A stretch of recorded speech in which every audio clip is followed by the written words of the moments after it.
Peace unto you, Israel. Peace unto you, Israel. Peace unto you. Tavex.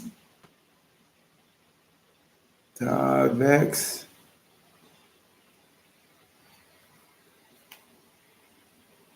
There's a crown. There's the Israelite crowns that are going to be on your head if you're one part of the 1/3 remnant. The system is closing.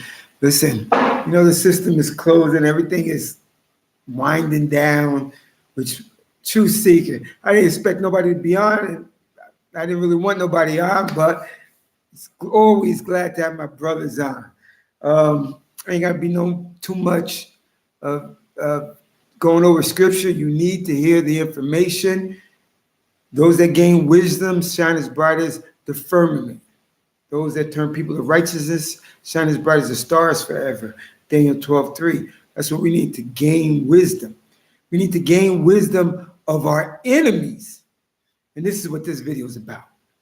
Gaining more wisdom and insight of our enemies. How they think, how they associate with each other is very important. They hide it from us.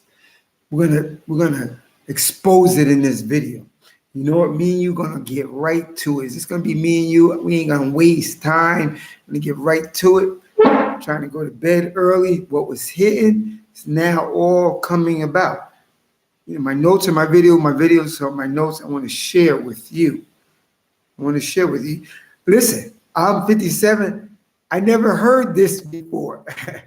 I've heard this before, maybe one time, but remember, you're not thinking about it. It's not going to come. Shark Tank, Tavex. Listen, I'm getting ready to start.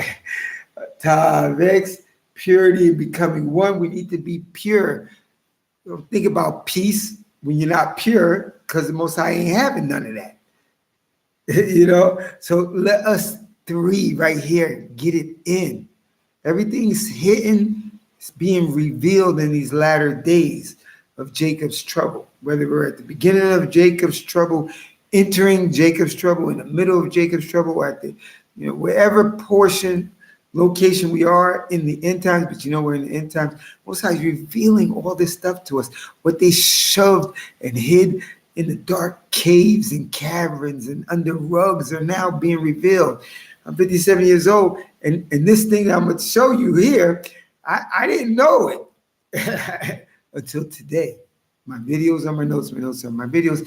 And this is great information as well, which I heard before in the past. I never made a video about it, but now since we're living in this period of dispensation of time, I think I need to put it on for all who haven't heard it, which the majority of people haven't heard this either, will hear it as well. Let's get right to it. We ain't waiting for nobody else. They can watch whatever they miss. Fair use, fair use. I'm just showing what I saw. Now, I was going to play this one first, but nah. I'm going to play this one first. And tell me if you heard the history of this first. Tell me if you heard this information first. I was amazed hearing it, and I said, I gotta make a video. Listen, the heathens give me so much information. It's easy for me to make videos. Yo, tell me text in the screen when you finish hearing this, and then I'm gonna play this. Fair use again. Let me put fair use, because I don't want to excite them. I didn't make this. The world made it and put it on. Listen to this. Listen to this. Most people know that the Anti-Defamation League of B'nai B'rith is an organization that seeks to defend the Jewish people from any criticism, but many people do not know why the ADL was formed. This story starts in 1913 when a man named Leo Frank, who was president of B'nai B'rith's Atlanta chapter, raped and murdered a 13-year-old worker, Mary Fagan, in the pencil factory where he was a superintendent. He tried to blame a black janitor for the crime, but all the evidence pointed to Frank. The ADL formed in 1913 to protect Frank from anti-Semitism, but he was found guilty in 1915. Frank's lawyers appealed, but failed. Then Frank's powerful friends got Georgia Governor Clayton to commute his death sentence to life imprisonment, which outraged the public. A mob formed, broke Frank out of jail, and lynched him. The ADL got Frank a posthumous pardon in 1986 and placed the first national anti-lynching memorial at the Leo Frank Memorial Site. They continue to protect Jewish criminals from justice to this day. That's their mission.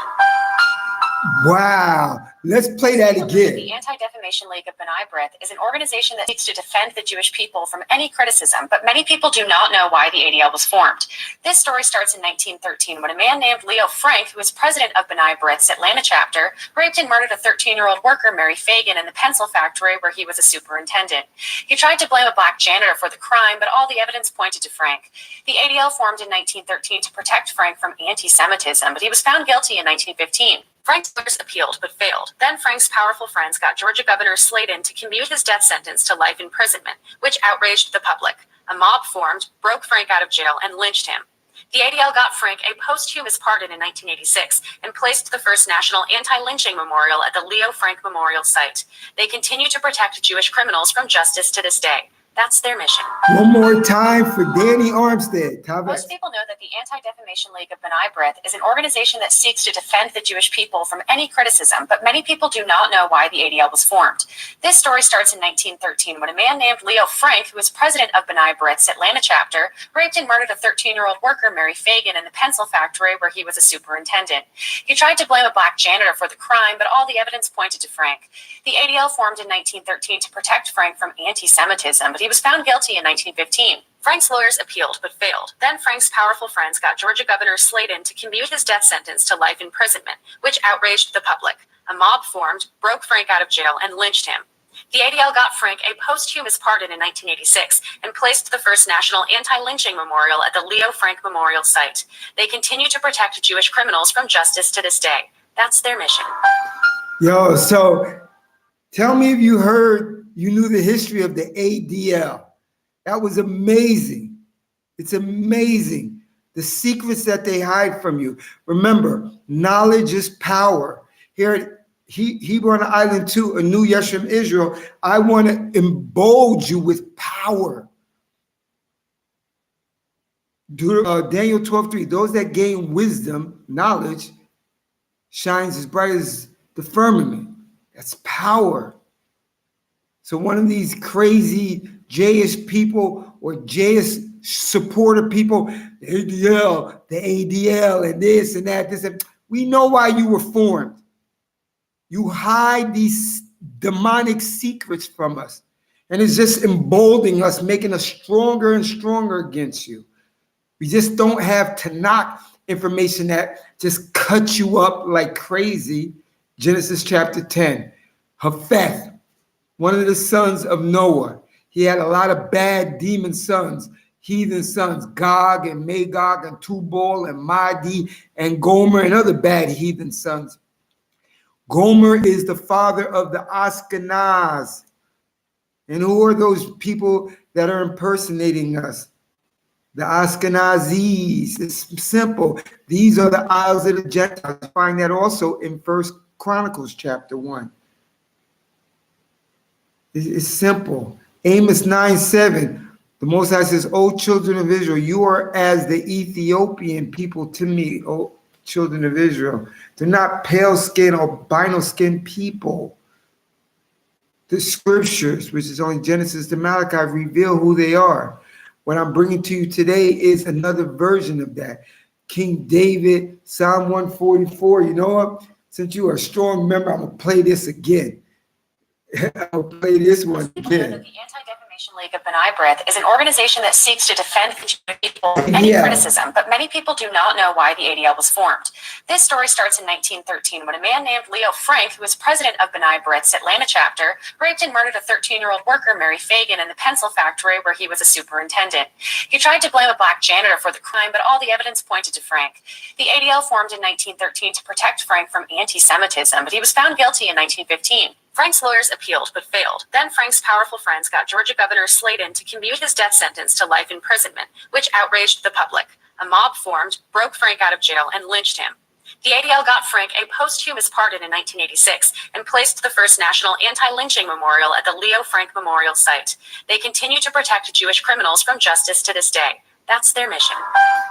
So you heard, I shared with you the history, the hidden history of the ADL, the Jewish people's famous organizations that's quick on the tongue to throw out the word Semitism, anti-Semitism. Here, Hebron, I want to endow you with power that the Most High has given me to give you. Knowledge is power. It's crazy. It's crazy. ADL, blow their ears off with this information. Share this video, because I know a lot of people don't know. I'm 57. I never heard the history of the ADL. Now, again, Todd Vex, the King David coming on, Danny Armstead. Let's hear this other secrets that the JS people hide from the world. There's internal conflict. Some of you may have heard this, but maybe a lot of you haven't. I heard about this a long time ago, but I never made a video about it. But in this time that we're living, it's appropriate to add this to this video of the secrets that the Jewish people are hiding from us. This just gave us more ammunition when they open their identity bandit mouths, and we just hit them. We hit them with the scripture, and we hit them with this information as well. And I'll be back. This is a sign that conveys the message of what it means to be a Jew. As it says, a Jew, not as I. Hey, do you want coarse shrinking abs? Hold on. That's a mistake. Sorry. No, it's not that I haven't seen the sun since the quarantine. Hold Or even on. that I'm wearing mismatching socks on this yoga mat right now. Come on. It's doing sit-ups or exercise like these. Stupid. Finest, and pray for the speedy, peaceful dismantlement of the state of Israel. And then repeated nkusa.org outside for people to go further and see their website, and then to see it's in Arabic, the same message. And basically it means that people, unfortunately, around the world see somebody as I am dressed, and they think that automatically I am dressed very religiously. I'm definitely a strong supporter of Israel and of the occupation of the people of Palestine. And in truth, it could be nothing further from the truth. In truth, what you want is the peaceful dismantlement of the state of Israel. Because it's contradictory. Judaism is subservience to the Almighty, practiced for thousands of years, a covenant with God to be subservient to Him. And Zionism is a new movement, a relatively new movement, a transformation from the religion into a base, materialistic, nationalistic movement, politics of land, which is forbidden. Okay, we'll have to unpick this piece by piece, I think, because for most people, the idea of the state of Israel is fixed in a very rigid framework, and what they understand about the existence of Israel is by and large very uniform, at least according to what you read in newspapers. So let me try and get your position clear on this. What you're saying is that the existence of Israel is somehow against your religion. The Jewish religion forbids the destruction of the temple. 2,000 years ago, we were given an edict, a decree by God. It's a prophecy of King Solomon, that we ought not to attempt to recreate our sovereignty. And 1 inch of Jewish sovereignty, even in an uninhabited land, is expressly forbidden. And we Jews wait for the day when God will make a miracle, where all humanity will serve Him in harmony. We won't have to convince an atheist that there is a God. Everybody will recognize God, will go up and serve Him. Prior to that event, we are expressly forbidden to try to attempt to make any Jewish nationalism, sovereignty, and this was respected and upheld by Jews throughout the trials and tribulations of the Inquisition, the Crusades, and every time period of Judaism when they were easily capable of buying land. They never did it because they understood this is against the will of the Almighty, and this is not what it means to be a Jew. Once again, this is not an opinion that you hear expressed very often. Are you in a minority? Is this simply your reading of the Torah? No, this is the view of Judaism and Jews who are practicing the religion. Around the world, you will find invariably any religious community that is very religious would carry around. First, we have what the rabbis speak out. This is the leaders of Judaism from Sephardic, Ashkenazic, in other words, European, Middle Eastern country, the rabbis, when Zionism came, the concept of Zionism was developed, the Jewish rabbinical authorities universally said, no, this is forbidden for us to do. The reason being that it is not the concept of subservience to God, it's a nationalism, and in its actions, when it comes into fruition, when they created the state, the concept of stealing from people, killing, stealing, is all forbidden according to the Torah. So in every facet, Zionism is a rebellion against the command of God. But what about the argument that a lot of them make, and that is that the Bible specifically says that this land was given to the Jewish people by God, and therefore it belongs to them? That is why Zionism decided, when they're making their national home, to make it in Palestine, because really the fathers of Zionism in 1895, in the 1890s, when they made their first meetings, they discussed making their national home in Uganda, in Patagonia, and because they were anti-religious, Theodor Herzl, Ben Gurion, well, at that time Jabotinsky, Theodor Herzl, these people detested the religion, as we have a compilation of their writings, and Theodor Herzl wrote that Jews should convert to Christianity. That would be the solution to the Jewish problem. And it should be done in pride and music. On page 14 of his diaries, we will get to that with God's help. And he didn't circumcise his son. He openly wrote about this in the newspaper, that he's not circumcising his one son in the hands. So they detested religion. They were looking for a practical area of, that they would flourish, a land that would be fruitful, and to create a land. But then they realized that, practically speaking, you need a massive, as far as money goes, and the way to get that from the world is to go to Palestine and claim that they're doing God's will, that the beginning of God's redemption, and therefore people should support them. Because in the Torah it says that God gave the Jewish people the land. Now, But Zionism also claims exception because of the Holocaust. Now, you just attributed the phrase to Theodor Herzl, the solution to the Jewish problem. Yes. And that will have raised ears all over the world, because Right. that's the phrase that most people attribute to Hitler. Now, Right. the idea that the Jews need a safe country in order to prevent the possibility of another Holocaust, in order to solve the persecution of Jews throughout millennia, is one of the founding principles of Israel. You don't think that holds any water either? the Holocaust was God's will, and we don't question God. God is compassionate and so forth. But we have to be introspective, understand why it came. We believe that God will be exacting with the punishment for the Nazis, but at the same time to take the issue of the Holocaust and to take that and to use it to rebel against God, when God specifically told us, do not attempt to make your own state, and to use that to take the land from the Palestinian people is taking the people that died because they were Jewish, and to sort of dig them up and use them to rebel against God. It couldn't be anything worse for these people who died as Jews. But you have to understand that the desire to be with a like community, the desire to commune with people of the same religion is a very strong one, and to have a homeland has got to be emotional feeling. But you're also saying that a defining feature of being a Jew is exile.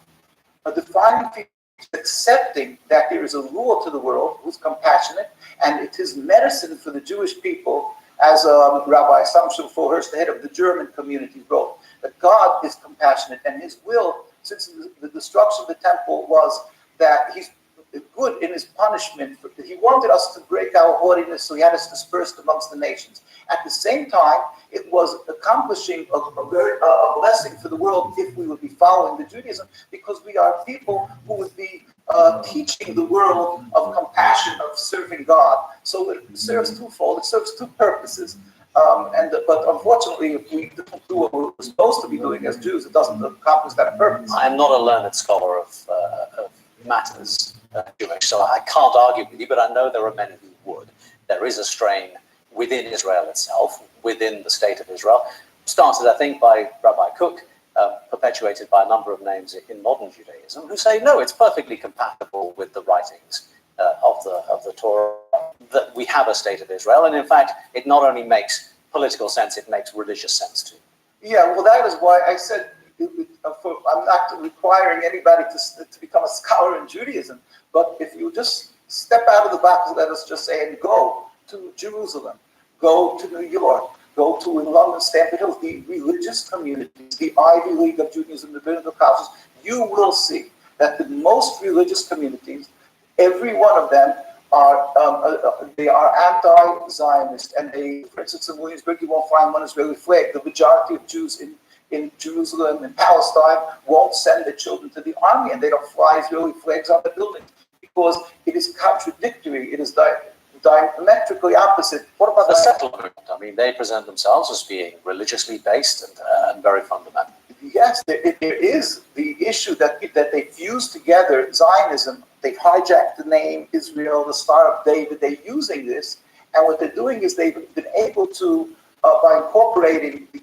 Jewish feelings, for instance, they call themselves the beginning of God's redemption. They do agree that we were sent into exile by God. The ones who aren't non-believers, which many of them are, but the ones who do believe that, yes, God sent us into exile, but we are the beginning of God's redemption. And they've been able to ensnare the youth, mostly, these are all from, almost entirely from non-religious homes or marginally religious. They are not the mass, the general populace of Jewish religious people. These you will find and call it the silent majority, all the communities that are opposed to these settlers. These settlers are definitely a minority that are always in your face. You will see them because they're up front, they're agitating, they're creating this terrible situation, but they don't represent Judaism. But being that they created in Palestine, their homeland, so now they're breaching every concept of thou shalt not kill, thou shalt not steal, and it's being done, creating rivers of blood because you define metabolism back to teenage levels Okay, by hold eating on. 1/2 teaspoon of this with water and burning fat like you're still in high school. because of hate around the world. Now, you used the phrase a moment ago, taking land from the Palestinians, which again is a problematic one for a lot of Western educated Jews and non-Jews alike. There is an argument which is very much in the news right now that there is no such thing as a Palestinian people, and there is an argument that says the lands that we are talking about never belonged to anybody called Palestinians. So what do you mean by taking Palestinian land? You know, the Zionists would love to get into some technical jargon, what are you saying this about a Palestinian people and the land? We're talking as individual dwellers in Deir Yassin, in town after town and town, that we have many of our Jewish colleagues who are present, still living in the occupied Palestine there in Jerusalem. And they remember how they lived in total harmony with their Muslim and Arab neighbors, and they live there. The majority of people reside. But what do you say to Newt Gingrich, who says these are all Arabs? They're not Palestinians, they're simply Arabs. Again, these are technical terms to confuse the person. The fact is, the majority of people were non-Jews. They were Muslims and Arabs living in this area, whether it would be under Turkish or British mandate. That's neither here nor there. But they are the indigenous people who they either left because they were attacked as in Deir Yassin, or they ran away out of panic because they'd seen what happened in these towns. And therefore, as a Jew, which is what people call human rights, we call godliness, we are forbidden to steal their land. So let me just paraphrase, if I could, what you told us so far. The state of Israel has no legitimacy. It shouldn't exist at all. That Jews are responsible for rivers of blood, as you put it, in the Palestinian lands. That the Holocaust is not sufficient reason to override the basic Jewish premise that the Jews should not have a land of their own. I may not have quoted you entirely accurately, but even if someone like me were to even hint at thinking like that, I would be branded anti-Semitic. I would be vilified in the mainstream media. Yes, so the question is, are you anti-Semitic? That is the beautiful ploy of Zionism, that they can intimidate anybody who stands in opposition to their blatant, inhumane treatment of the Palestinians. And mind you, we will show you with God's help that they're brutally beating the Jewish inhabitants, who nobody can accuse us of being armed or militant. And yet you can see that the Jews are brutally beaten simply because they're standing in Palestine, because there's masses, tens of thousands of Jews stand out and demonstrate, and they get brutally beaten because they're opposing the existence of the state and they want the world to know. They get brutally beaten by the Israeli. By the Israeli, I can see it on our site and links, but you can just see, and simply they're standing there, non-militant, never carry arms, and this is what happens. But the argument that you have made Yes.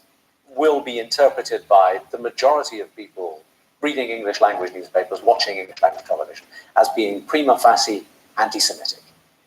How does that make you feel that what you believe to be a true representation of your religion is being portrayed in the media as actually being completely contrary to that? Yeah, well, that's part of the tragedy that the media has been, unfortunately, we feel, sometimes owned and sometimes intimidated in a large manner by Zionism, in which they have media watch, just like that i.s.u.p.k that affects politicians are fearful of speaking against the Zionist actions or whatever they do because they're labeled anti-Semitic.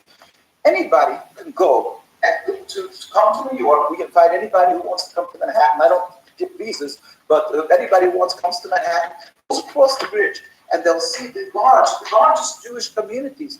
And here, this is in Washington, D.C., when President Obama, when Netanyahu came to visit President Obama, you'll see tens of thousands of Jews go out, demonstrate against the existence of the state of Israel, their actions, what they're doing, and nobody reports. Washington Post, New York Times has never reported. It's unbelievable. And when the Zionists make a little demonstration of 50 people, this is never seen. Okay. So sorry to keep interrupting. We're sort of running out of time a little bit. That you're saying that with anti-Semitic, the most all the charitable organizations, all the Jewish growth and that flourishes is from these communities. And we so not only we're not anti-Semitic, we are concerned about all the Jews. Are you a self-hating Jew then? Because we are concerned for the life, spiritual and physical of the Jewish people. We're saying they're causing bloodshed. Remove this impediment to peace, and we can live together, Muslims and Jews and Christians together in peace. We pray for the speedy and peaceful dismantlement of the state.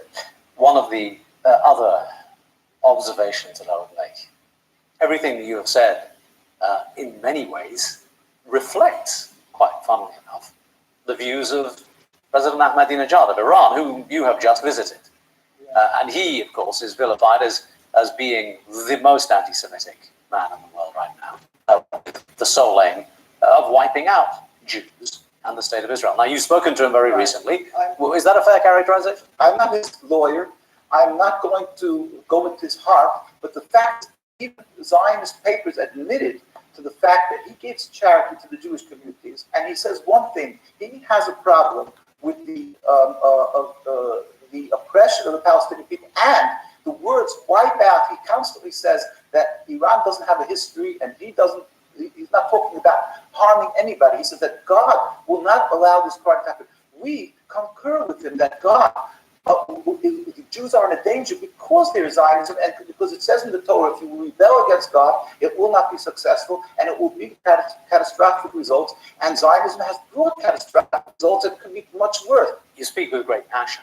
You have supporting materials. You seem to dedicate a great deal of your life to this particular cause. A lot of people will look at you and go, well, just one, perhaps slightly extreme, perhaps slightly misguided individual. I mean, do you get a personal attack? Do you actually feel that anyone is listening out there, given what we see in the media of it? Well, again, that is the point we say in Zionism, that they vilify, they ridicule. Other people they call anti-Semitic, us they call self-hating Jews and so forth. They ridicule us as being just a nominal number. But we invite anybody to come and study for themselves the makeup of Jewish communities worldwide, and they will find that the Jewish communities that are practicing the religion properly around the world, without an exception, from Australia, which is Melbourne, the most grown, to Argentina, and I was in all these communities, thank God. No, I wasn't in Australia, sorry, Argentina. We just share this same view. You clearly are very passionate about your beliefs, but you are also clearly fighting some fairly formidable forces in terms of the Zionist movement itself, the state of Israel, international Western opinion and all. Do you have much faith that your voice will be heard? The great leader, Chief Rabbi of Palestine, Rabbi Teitelbaum of blessed memory, he passed away some 30 years ago. People asked, it's daunting, how do you stand against Zionism? So he said, I'm not in the minority, I'm with God. He's the God of the world, who's the most powerful, and therefore we stand strong. And anyway, at the end of the day, God will accomplish. God will do, and we believe we pray it will end. The state will end because it's a rebellion against God. We just pray it should happen speedily, peacefully. Don't be labeled anti-Semitic. If you stand up and urge the world that they should stand up for the people who are suffering in Palestine, in Gaza, and don't be intimidated, but clearly distinguish. Don't call it the Jewish state, and we could go on and live and serve God together in peace. Well, thank you for talking to us. Listen, they said, hopefully you enjoyed it. I let the whole thing play because it needs to be played. Rasta Hill, you came in late. There's a part of the video. And hold on, let me play that one more time because we need to hear the secrets that the infighting that they hide, that most people don't know, that infighting, the JS people, the bandits, the identity bandits, they think that nobody's listening to this guy, but we got news for that guy, that news reporter. The Israelites are listening. The Negroes, who are the true and only physical Israelites, are listening to that guy. This is how we discover the secrets that they hide from the world, that all of them are not together. They are diabolically opposed to each other, but they hide this. And of course, the no good Jewish people, the Zionists, they own the media, so you ain't gonna hear about this guy. But here at Hebrew on the Island too, you're gonna hear about the internal fighting, the internal conflicts of the people who took our culture and made it a religion called Judaism. Those people are the people found in Genesis 10, that verse 1 to 5 that nobody don't want to read in First Chronicles 1. Nobody want to read about them, that they are the isles of the Gentiles. The isles, they come from Japheth, and his son is Gomer, and Gomer makes the Ashkenaz, and they're the Ashkenazis. It's real simple math, but this just shows that the rest of the world don't know Scripture. The only teachers of the true Scriptures, and Scriptures only Genesis to Malachi, are Hebrew Israelites, Torah and Tanakh Israelites only. It's always a remnant. You know, he said in Psalm 147, 19 and 20, he says, I gave my word to Jacob, my statutes and judgments unto Israel. I have not dealt so with any other nation, and for my judgments, they don't know them. Praise ye the Most High. They don't know the Scriptures. Only the Israelites. You can say, oh, this pump is bad. No. Yeah, I know the Scriptures because the Most High endowed me with a desire to memorize, to comprehend, to analyze the Scriptures. And he gave all my subscribers and all other Torah and Tanakh Israelites. It ain't just me. Hopefully, we are part of the remnant. We wish and we hope we're part. We try to live and strive it out each day. We are the only teachers. And another word you could say for that, I don't like to say teacher. It's English. I say kohelef. It's a teacher, preacher of the Tanakh, of the book of wisdom. We're the only ones authorized to teach, not those fake imposters, because this is a perfect example to show the hidden secrets that they hide from the world. What, Psalm 55, gather my saints together, those that made a covenant with me through sacrifice. The only people that made a covenant with the Most High is the true physical Israelites, which are only the Negro types of people that suffer the curses of Deuteronomy 28 and Leviticus 26. And when you read Amos 9:7, he says, "O children of Israel, you are like or as the Ethiopians unto me, the children of the Ethiopians unto me." He didn't say we're Ethiopians, we're like them to him. He's showing a physical resemblance. The people that you just saw are not the people. Those are pale people, albino skinned people. Ethiopians are beautiful coffee colored people. You know, it's all right there. People just refuse because they have took the narrative of the world. The JS people are the people of the book. You niggas are just niggas, slaves, and just live with it. You're from the 1600s. No, no, no. We're the rulers, the new rulers under King David in the system that's coming because this world system is coming to an end. Everybody knows it. All right, and let me share with Rasta Hill, who came in late, which, you know, I don't post. And this is worst thing because the Most High is revealing all things hidden. He's revealing it. This is information to go in your quiver, your bullet holster holder, your bullet holder. So when they talk about anti-Semitic, ADL, the Anti-Defamation League, and all that, you got ammunition, not just the scripture, secular information to cut them and slice and dice them. Here we go, and I'll end the video with this. Hold on. I'll end the video with no. Most people know that the Anti-Defamation League of i.s.u.p.k is an organization that seeks to defend the Jewish people from any criticism, but many people do not know why the ADL was formed. This story starts in 1913 when a man named Leo Frank, who was president of i.s.u.p.k's Atlanta chapter, raped and murdered a 13-year-old worker, Mary Fagan, in the pencil factory where he was a superintendent. He tried to blame a black janitor for the crime, but all the evidence pointed to Frank.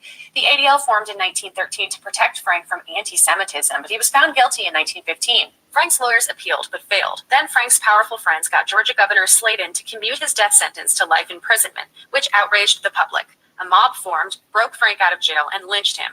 The ADL got Frank a posthumous pardon in 1986 and placed the first national anti-lynching memorial at the Leo Frank Memorial site.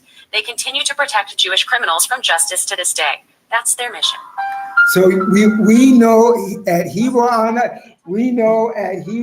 the Island too, the purpose, the main job, function, goals of the ADL, the Anti-Defamation League, was to get criminals to not serve their good, their sentence, to extort and do everything illegal and demonic. You heard it here. I wanted to share this with you. I wasn't even trying to make a video today, but I said these are hidden secrets that our identity bandits, the Jewish people of Israel, hide from the world. So you already know what the ADL is all about. ADL, give them that information, put it, smear it, rub it into their face. And then you know there's strong infighting. They make it seem like all of them are just one strong, hard unit, G unit, J unit. They ain't no good, strong J unit. They got opposing sides, and the bad side, which is the Zionists, they got all the money and power. They own all the media. They'll make sure you don't hear about that guy with the stupid curly Qs on the side. But I give him props. That one rabbi I like, he tells the truth. Not the whole truth, but he tells the truth of that infighting. So I give him.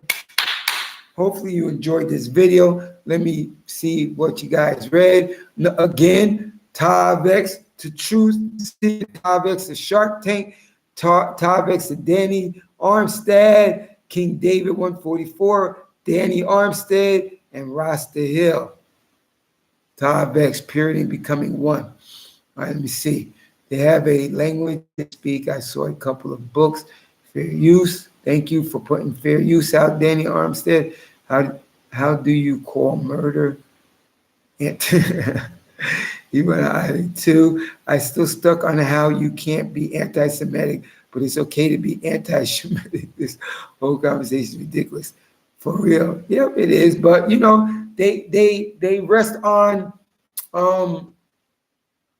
the fact of lack of knowledge. It says in Hosea 4:6, it says, in the KJV, it says, my people perish for lack of knowledge. But it really, in the Tanakh, it says, my people are destroyed for disobedience. But Jeremiah 4 says, my people are stupid. My people are ignorant. They know how to do wicked stuff, but they don't know how to do the right thing. So they don't know how to, it says, love the good and hate the evil. These people that run the earth, Job 9:24, and the earth is given into the hands of the wicked, they don't know how to tell them the truth. They want to tell us the truth. Oh, you a nigga, you're violent, you want to, no, we ain't violent. The truth just hurts, and it just convicts you, wicked niggas. The total heathens, you wicked niggas, and you Negroes are wicked niggas. You 2/3. You don't deal in truth. So what I'm saying, what my subscribers say to you, put in your face, is this, it's not a good taste. So you hate us, and it's okay. We're good with that. Most High put a spirit in us that we don't care if you don't like us. We kind of like it. We're going to tell you the truth, whether you like it or not.